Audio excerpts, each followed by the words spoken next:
Tiada saat yang lebih indah selain berada di hadirat Allah. Itulah yang kami rasakan saat ini, ya Tuhan. Kami menemukan keteduhan dan ketenangan di dalam Engkau. Untuk itu kami sungguh bersyukur kepada Tuhan Yesus Kristus.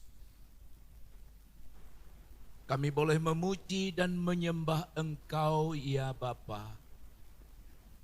Dan kami sudah memuji Engkau, bermazmur bagi nama-Mu. Saatnya Engkau berbicara, dan kami siapkan hati kami untuk firman Allah, dan kami percaya firman-Mu. Urapilah hamba-Mu, ya Tuhan, supaya dapat menyampaikan pesan-Mu seperti yang Engkau inginkan. Dalam nama Tuhan Yesus Kristus kami berdoa. Haleluya. Amin. Amin. Silakan duduk Bapak Ibu. Haleluya, haleluya. Shalom.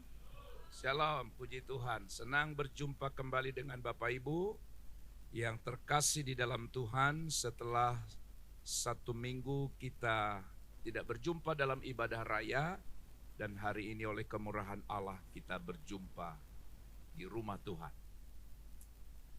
Haleluya.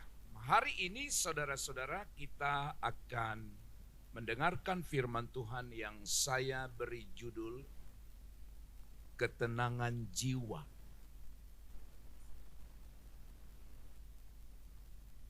Setiap orang ingin tenang. Setiap orang ingin merasakan kedamaian. Apapun yang dikerjakan oleh seseorang, dia berharap dapat menikmatinya. Bahkan dalam situasi seperti apapun, kita berharap kita bisa tenang. Dan saudaraku yang dikasihi oleh Tuhan, sesuatu yang tidak dapat kita pungkiri bahwa kehidupan sekarang ini tidak mudah. Kehidupan seringkali diwarnai kecemasan, disertai dengan tekanan-tekanan, bahkan juga mungkin ada hal yang menghantui pikiran seseorang akan adanya ketidakpastian.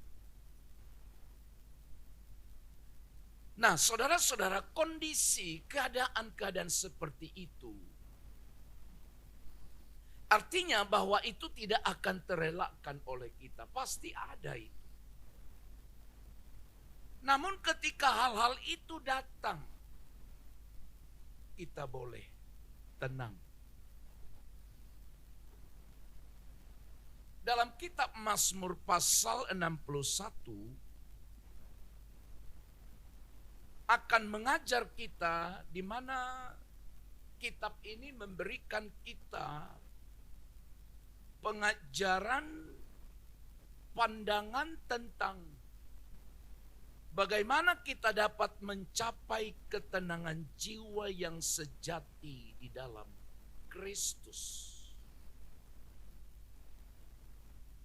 Bersama-sama kita akan membaca firman Tuhan dari Mazmur pasal 61 ayat 1 sampai 9. Demikian firman Tuhan. Untuk pemimpin biduan dengan permainan kecapi dari Daud.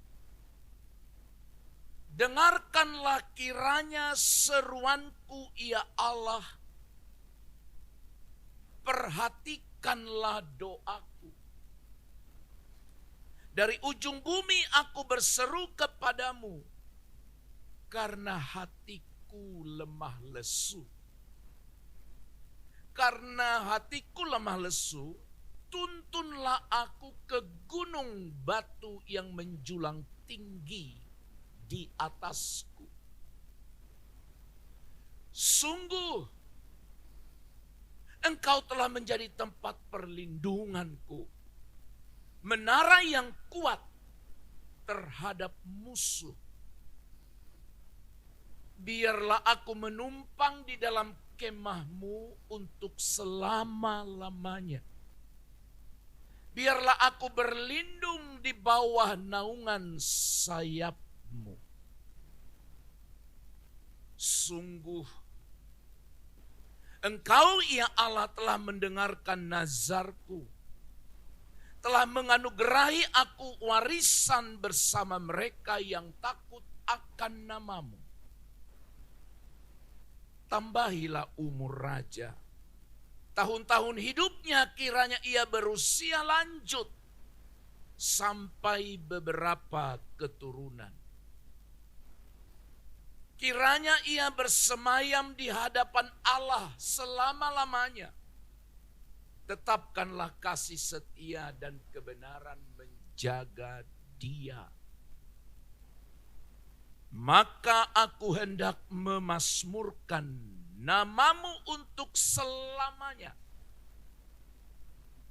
Sedang aku membayar nazarku hari demi hari. Amin. Amin. Mengulang apa yang sudah saya sebutkan di awal, Bapak Ibu Saudara, dalam dunia yang penuh dengan keributan, kebisingan, stres, bahkan juga sesuatu yang tidak dapat kita bendung, yaitu perubahan yang cepat sekali. Hampir di semua lini kehidupan terjadi percepatan. Dan kalau kita tidak bisa menyesuaikan diri dengan percepatan itu, kita akan tertinggal dan membuat kita jauh terbelakang. Maka sekali lagi setiap kita rindu ketenangan jiwa. Dan ketenangan jiwa itu sesuai dengan apa yang dialami oleh Daud dalam Mazmur pasal 61.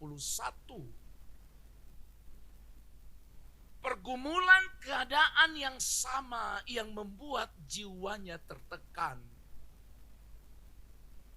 Maka dia membangun hubungan atau relasi dengan Tuhan. Sehingga dia menemukan ketenangan jiwa. Saudara-saudara, ayat-ayat yang kita baca ini memberikan kita petunjuk bagaimana kita bisa mencapai ketenangan jiwa. Ketenangan jiwa yang sejati dalam Kristus. Lalu bagaimana kita dapat mencapainya, memperolehnya, dan menikmatinya, mengalaminya. Yang pertama, Bapak Ibu Saudara-saudaraku yang terkasih dalam Tuhan, ketenangan jiwa ditemukan dalam doa kepada Allah. Ini kebenaran pertama yang saudara dan saya harus pahami. Dari apa yang dialami oleh pemazmur, saudara, dia memperoleh ketenangan jiwa. Dan ketenangan jiwa itu ditemukannya di dalam hubungan relasi dengan Allah melalui doa. Ayat yang kedua berkata, dengarkanlah kiranya seruanku ya Allah. Perhatikanlah doaku. Langkah yang pertama, saudara-saudara, yang dilakukan oleh Daud atau pemazmur adalah berseru kepada Allah melalui doa. Kalau saudara masih lihat atau mengingat apa yang kita baca tadi, setelah ayat ini maka sederetan persoalan-persoalan, tekanan-tekanan didaftarkan di situ. Tapi dia berkata, dengarkanlah kiranya seruan. Perhatikanlah doaku. Bapak Ibu yang terkasih, Daud berdoa kepada Allah dengan penuh kerendahan hati. Apa yang dia doakan kepada Allah? Yang pertama, saudara-saudara, ia memohon agar Allah mendengar seruannya dan memperhatikan doanya. Itu ayat 2 tadi.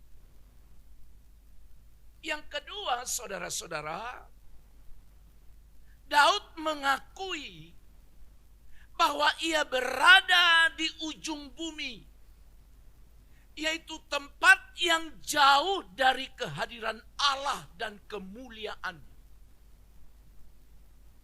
Kesadaran inilah yang mendorong Daud untuk berkata, dengar, perhatikanlah doaku. Di ayat 3 tadi berkata, dari ujung bumi. Berarti ada satu kesadaran dalam dirinya bahwa ia berada di ujung bumi yang menyadarkan dia betapa jauhnya aku daripada Tuhan. Untuk itu aku harus berdoa kepadanya. Kenapa Daud berdoa? Ia juga mengakui bahwa hatinya lemah lesu. Yaitu dia tidak memiliki kekuatan atau kemampuan untuk mengatasi masalahnya sendiri. Maka pernah saya katakan, mungkin pernyataan saya ini boleh saudara pikirkan benar atau tidak. Ketika seseorang tidak memiliki hubungan dengan Allah atau jauh dari Allah, dengar. Ketika seseorang dalam hidupnya jauh dari Allah atau seolah-olah dia tidak mau tahu dengan Allah, secara tidak langsung dia mau katakan apa? Aku tidak butuh. Aku bisa jalan sendiri. Aku bisa meraih sesuatu untuk diriku tanpa campur tangan. Memang dia tidak berkata begitu. Tapi secara tidak langsung dari sikapnya, itu terlihat. Lalu kenapa saudara selalu memuji dan menyembah Allah? Selalu datang di hadirat Allah, selalu menyembah Allah. Sesungguhnya dari sekian banyak alasan yang benar, salah satunya adalah kesadaran bahwa aku tak bisa berbuat apa-apa. Makanya kan ketika seseorang sakit, disitulah dia pada akhirnya dia mengaku, nangis. Tapi sebelum sakit atau sebelum terjadi sesuatu yang membahayakan dirinya, seolah-olah tidak mau tahu. Hari-hari itu biasa saja. Tidak ada istimewanya, dalam arti tidak ada perasaan untuk datang pada Allah. Daud sadar bahwa hatinya lemah lesu, tidak mampu mengatasi persoalannya dengan kekuatannya sendiri. Bapak Ibu yang terkasih, dalam situasi seperti inilah Daud tidak putus asa atau menyerah. Ia tidak mencari pertolongan dari manusia atau dari hal-hal yang lain yang tidak dapat, dia sadar itu tidak dapat memberikan ketenangan jiwa pada dirinya. Walaupun ada orang yang mencoba mencari ketenangan jiwa, kedamaian dengan cara-cara yang lain di luar hubungan dengan Allah, memang bisa saja didapatkannya, namun itu hanya sesaat sifatnya. Sebaliknya Daud berseru kepada Allah. Dia tahu dialah sumber segala ketenangan jiwa. Ia meminta agar Allah menuntunnya ke gunung batu yang terlalu tinggi baginya. Kenapa dia minta ke sana? Di ayat yang ketiga, tuntunlah aku ke gunung batu yang menjulang tinggi di atasku. Saudara-saudara, dia sadar di sanalah dia mendapatkan keamanan. Karena gunung batu, yaitu Allah sendiri, adalah tempat yang aman dan kokoh, di mana ia dapat berlindung dari segala macam ancaman. Gunung batu. Nah, saudara-saudara, dari kebenaran-kebenaran ini maka beberapa hal perlu kita lakukan insafi dalam diri kita. Hal ini mengajarkan kita, saudara-saudara, bahwa ketika kita menghadapi masalah hidup yang membuat kita lelah, membuat kita putus asa, membuat kita tertekan, kita tidak boleh lari dari Allah atau mencari ketenangan jiwa dari hal-hal yang lain selain daripada Allah. Kedua, kita harus berdoa kepada Allah dengan kerendahan hati dan penuh kepercayaan. Kita harus mengakui kelemahan dan keterbatasan kita di hadapan Allah. Bersyukurlah engkau sadar engkau lemah. Bersyukurlah engkau sadar engkau terbatas. Tapi tidak cukup hanya sebatas sadar. Tapi harusnya kesadaran itu harus mendorong kita, harus memotivasi kita untuk makin dekat dan makin dekat kepada Allah dan berkata, tuntunlah aku ke gunung batu yang menjulang tinggi di atasku. Kita harus meminta agar Allah menuntun kita ke tempat kediamannya yang aman dan kokoh. Jadi saudara-saudara, kalau engkau ingin menikmati ketenangan jiwa, jangan cari ke tempat yang lain. Tetapi ketenangan jiwa ditemukan dalam doa kita kepada Allah. Yang kedua, ketenangan jiwa ditemukan dalam perlindungan Allah. Ayat yang ketiga sampai ayat yang kelima, dari ujung bumi aku berseru kepadamu, karena hatiku lemah lesu.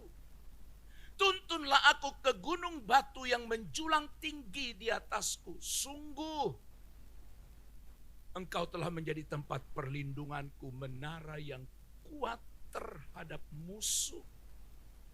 Biarlah aku menumpang di dalam kemahmu untuk selama-lamanya. Biarlah aku berlindung di bawah naungan sayapmu. Saudara-saudara, ketenangan kita temukan dalam perlindungan Allah. Ayat yang ketiga sampai ayat yang kelima ini, saudara, kita menemukan bagaimana Daud mendapatkan ketenangan jiwa dalam perlindungan Allah. Ia menyatakan bahwa Allah itu adalah menara yang kuat. Menara yang kuat itu hendak mengajarkan bahwa itu menunjuk kekuatan dan kewibawaan Allah. Makanya dia berkata, bawa aku ke menara yang kuat, yang menjulang di atasku. Itu menunjukkan perlindungan Allah. Di ayat yang kelima juga dinyatakan bahwa Allah itu tempat tinggal selama-lamanya. Ayat 5. Biarlah aku menumpang di dalam kemahmu untuk selama-lamanya. Selama-lamanya berbicara keabadian, kekekalan, dan juga kesetiaan Allah. Juga dia menyatakan bahwa berlindung dalam naungan sayapnya. Ayat 5 bagian B, biarlah aku berlindung di bawah naungan sayapnya, sayapmu. Saudara-saudara, sayap. Apakah Allah seperti burung yang punya sayap? Tapi sayap itu yang digambarkan pada Allah oleh pemazmur. Dia berkata, biarlah aku berlindung di bawah naungan sayapmu. Artinya, berlindung di bawah kasih dan perhatian Allah. Kalau saudara melihat seekor ayam kecil yang belum besar, maka dia akan merasakan keamanan. Kalau hujan dan panas, kalau atau malam. Perhatikanlah anak-anak ayam itu. Mereka semua masuk di bawah kepak sayap. Di bawah sayap induknya. Dan dia merasa aman di sana. Dan saudara perhatikan, kalaupun hujan deras, induknya basah, tapi dia akan bertahan di dalam curahan hujan itu, tapi dia akan lindungi anaknya di bawah kepak sayap. Kalau Allah digambarkan punya sayap, itu hendak mengajarkan kita kasih dan perhatian. Daud sadar, saudara-saudara, bahwa dalam perlindungan Allah, perhatikan baik, dia merasa aman, merasa nyaman. Seperti seekor induk ayam. Kalau dia sudah berada di bawah kepak sayap induknya, dia merasa aman dan nyaman. Dia tidak perlu takut atau khawatir akan apapun. Dia tidak perlu ragu atau bimbang akan apapun. Ia tahu bahwa Allah akan menjaganya, menopangnya, dan memberkatinya.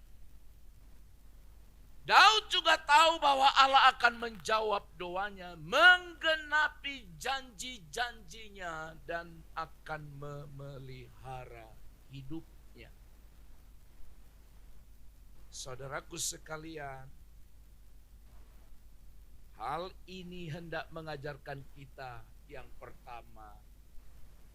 Ketika kita berada di dalam perlindungan Allah, kita akan menemukan dan merasakan ketenangan jiwa yang tidak dapat digoyahkan oleh apapun atau siapapun. Kita akan merasakan kedamaian, ketenteraman yang melebihi segala akal.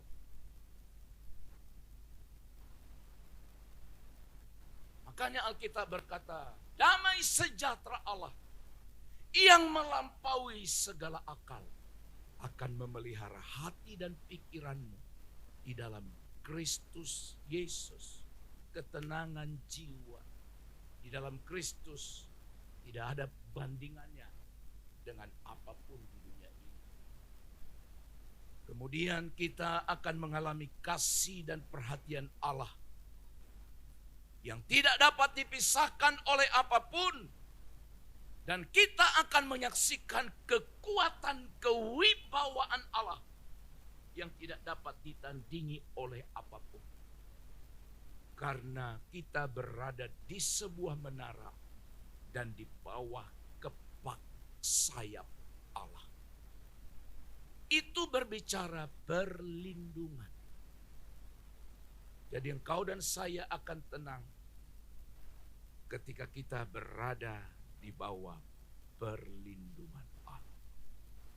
Itu sebabnya setiap hari kita selalu berdoa dan memohon, lindungilah kami, lindungilah saya di sepanjang hari ini.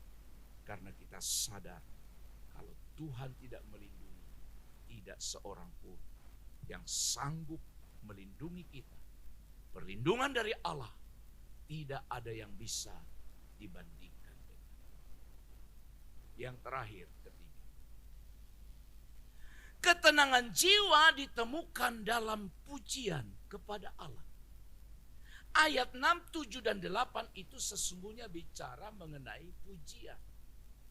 Sungguh Engkau ya Allah telah mendengarkan nazarku, telah menganugerahi aku warisan bersama mereka yang takut akan namamu. Itu pujian. Tambahilah umur raja, tahun-tahun hidupnya kiranya ia berusia lanjut sampai beberapa keturunan. Dan kiranya ia bersemayam di dalam Allah selama-lamanya. Tetapkanlah kasih setia dan kebenaran menjaga dia. Ayat ini saudara, ayat 6 sampai 8. Di sini kita melihat bagaimana Daud menemukan ketenangan jiwa dalam pujiannya kepada Allah. Tidak salah dan itu benar. Ketika saudara sedang gundah gulana, mengalami tekanan persoalan yang berat, maka langkah ini sangat baik ketika kita berada di hadirat Allah, memuji Dia, menyembah Dia, dan kita akan menemukan ketenangan jiwa. Di ayat ini saudara-saudara, Daud bersyukur dan memuji keagungan Allah sebab Allah telah menjawab doanya. Sungguh Engkau ya Allah telah mendengar, telah menganugerahi aku. Dia mendengar doanya, menggenapi janjinya, dan memelihara hidupnya. Juga di ayat yang ke-7 ia berdoa agar Allah memberikan umur yang panjang kepadanya. Ya, dia katakan tambahilah umur raja. Dia juga berdoa untuk dirinya karena dia berada pada posisi sebagai seorang raja di kala itu. Tambahilah umur raja. Kiranya ia berusia lanjut sampai beberapa keturunan. Tapi untuk apa? Nah, seringkali orang berdoa, beri aku umur panjang Tuhan. Lalu kalau Tuhan tanya, buat apa? Lalu jawabnya apa? Biar lama aku hidup di dunia ini. Biar kulihat dan kunikmati semua yang ada di dunia ini. Tapi Daud beda.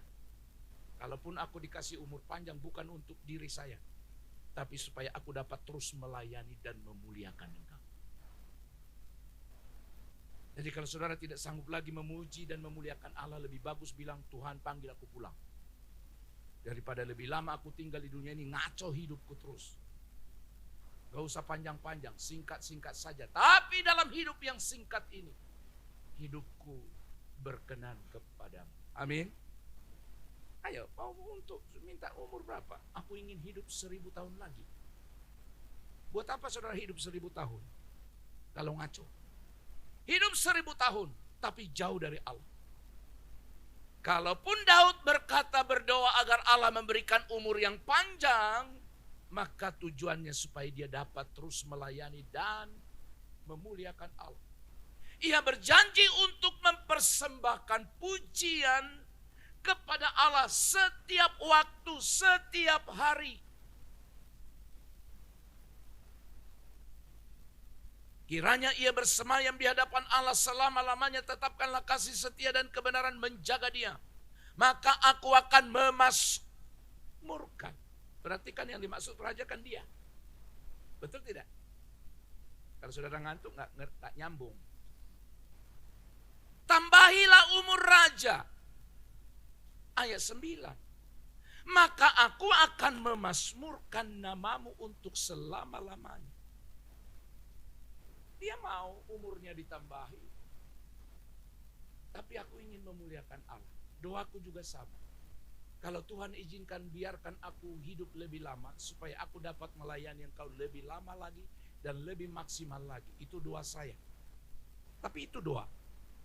Tapi kalau Tuhan bilang, udah cukup segitu-segitu aja. Nanti kau makin berhasil, makin ngacau kau nanti. Kalau Tuhan bilang, kalau seperti ini tingkatanmu, engkau sadar, engkau insaf, engkau tetap rendah hati. Kalau Tuhan bilang begitu ya.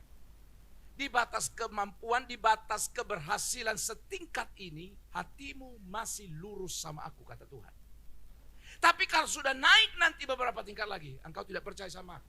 Jadi daripada kau ngaco, daripada kau nanti jadi menyimpang, segini aja kau pulang ya, pulang. Makanya jangan selalu bilang, kenapa lah umur dia pendek, ya pasti kualat. Tunggu dulu, jangan bilang begitu. Kadang-kadang kan kalau kita lihat di dunia ini fakta.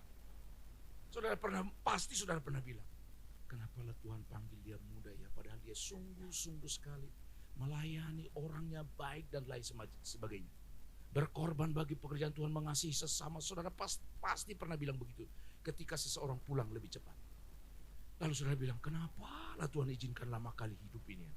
Ngaco, gangguin orang, mencuri, menyakiti orang, tapi kok lama hidupnya ya? Itu fakta yang terjadi. Tapi oke lah, mau seperti apa doa kita hari ini, biar seperti Daud. Tambahi umurku supaya aku memuji dan memuliakan Engkau. Ya, dia persembahkan pujiannya untuk apa saudara? Sebagai ungkapan syukur dan hormatnya pada Allah. Jadi kenapa saudara sudah datang ke gereja? Bukan menghormati peraturan gereja, menghargai walaupun itu penting. Tapi saudara memuji Tuhan itu sebagai rasa syukurmu. Sebagai bentuk penghormatan kita pada Allah. Nah, jadi saudara, ini mengajarkan kita beberapa kebenaran. Yang pertama, ketika kita memuji Allah, kita akan menemukan ketenangan jiwa yang tidak dapat dihilangkan oleh apapun. Kita merasakan ketenangan. Haleluya. Ada pemain musiknya itu. Bagus sekali dia kalau ada di sini. Di saat kita berada di hadirat Allah, kita menikmatinya. Ya, coba mainkan dulu. Saya ajak saudara nyanyi sepotong lagu ini. Haleluya.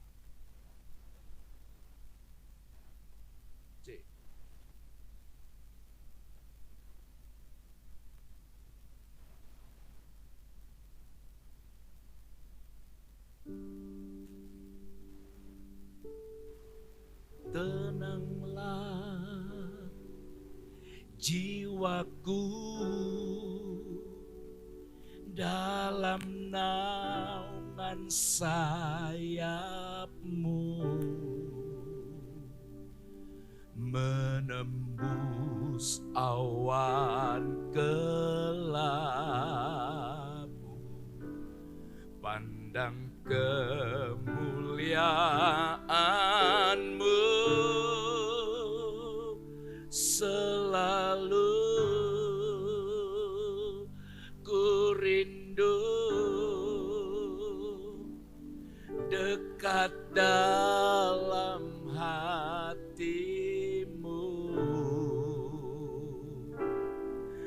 mengikuti rencana-Mu, Yesus Tuhan Rajaku.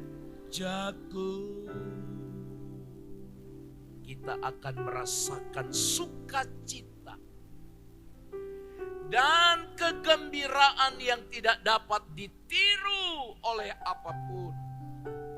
Kita akan mengalami kehadirannya, kemuliaan Allah yang tidak dapat disamakan oleh apapun dan oleh siapapun. Kalau kita berada dalam hadirat Allah, hidup dalam pujian, penyembahan kepadanya, kita akan menyatakan kesaksian dan kesetiaan kita kepada Allah di hadapan dunia. Jadi begini saudara, dengar. Ketika seseorang memuji Tuhan, menyembah Tuhan, dua hal yang sedang dia lakukan. Satu namanya vertikal. Ketika orang menyanyi, dia mau mengungkapkan keyakinannya kepada Allah. Tapi di saat yang sama juga, dia mengungkapkan sesuatu secara horizontal. Artinya, dia mau bersaksi supaya engkau tahu, inilah keyakinan. Lewat syair pujian itu, dia hendak memuji Allah. Tapi di saat yang sama juga dia hendak menyatakan keyakinannya kepada Allah. Ketika dia berkata, tenanglah jiwaku. Dia mengungkapkan kepada Allah bahwa ketenangan jiwaku hanya ada padamu. Di saat yang sama juga dia mau berkata kepada orang yang mendengar suaranya, bahwa ketenangan jiwa tidak kutemukan di tempat lain selain di dalam Allah. Saudara-saudara, tidak dapat disamakan dengan apapun dan siapapun. Dan pujian itu hendak menyatakan atau kita hendak bersaksi tentang kesetiaan Allah kepada dia. Oleh sebab itu, setiap kita rindu, mau mengalami, dan tidak ada manusia yang tidak menyukai itu, yaitu ketenangan jiwa. Tapi bagaimana caranya? Temukanlah ketenangan jiwa di dalam doa kepada Allah. Kedua, temukanlah ketenangan jiwa dalam perlindungan Allah. Dan kita hanya bisa mengalami perlindungan Allah kalau kita mau mengikut dan mendekat pada Dia. Seperti seekor ayam, induk ayam. Kalau anak-anaknya tidak mau masuk ke dalam bawah sayapnya, sekuat apapun sayap itu, selebar apapun sayap itu, tapi anak-anak induk ayam itu semua berlarian dan tidak mau masuk ke dalam, sayap itu tidak berguna bagi anak ayam. Kau ingin merasakan perlindungan Allah, mendekatlah kepadanya. Dan terakhir, ketenangan jiwa hanya kita temukan dalam pujian kepada Allah. Amin. Terpujilah Engkau Tuhan. Meteraikan firman-Mu di dalam hidup kami. Kami rindu dan kami ingin mengalami ketenangan jiwa di dalam Engkau. Dalam nama Yesus kami berdoa. Haleluya. Amin.